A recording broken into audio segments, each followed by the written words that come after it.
નમસ્કાર, હું છું. આપણી તમે આ જે બટાકાની ખેતી કરી એની અંદર આપણી કઈ એવી પ્રોડક્ટ વાપરવાથી તમને આવું સારું એવું રિઝલ્ટ મળ્યું છે?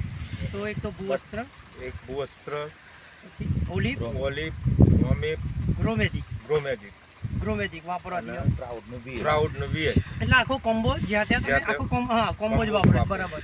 હવે તમે અત્યારે બીજી પેસ્ટિસાઇડની બી જોડે ખેતી કરી છે એની અને આની અંદર શું તમને ફરક જોવા મળ્યો જેથી કરીને આની અંદર કોઈ રોગનું પ્રમાણ ઓછું છે, છોડની ક્ષમતા ગુણવત્તા બહુ સારી છે. સારી. બરાબર. તો તમે જોયું આપણે ખેડૂત મિત્રોની અંદર તમે સાંભળ્યું કે એક પેસ્ટિસાઇડની અંદર બી એમની ખેતી કરી છે, બીજી આપણી એક ઓર્ગેનિક ખેતી કરી છે.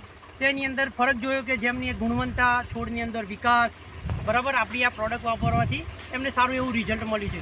તો આપણે બેરાજી સાહેબની બી થોડી માહિતી લઈશું કે એમને ખેડૂતને શું માહિતી આપી હતી જેથી એમને આ રિઝલ્ટ મળ્યું છે. તો સાહેબ જણાવો. તો સાહેબ હવે આપણે ખેડૂત અમારા મિત્ર જ છે. હવે એમાં એમને વાત કરેલી કે વર્ષોથી ખેતી કરતા હોય જેમને ઓર્ગેનાઇઝ ઘઉંને એવું બી કરી છે. આપણે આપણી પ્રોડક્ટ ઇન્ડિયા ગ્રોની પ્રોડક્ટ વાપરવા માટે એમને ભલામણ કરેલી, તો એમને વાપરી અને એનું 100% રિઝલ્ટ મળ્યું છે. અને તમે જોઈ શકો છો ખેતરની અંદર તમે ગ્રોથ જુઓ. બરાબર. છોડનો વિડીયો લઈ લો, લોબો ને લઈ લો, ખ્યાલ આવી જાય.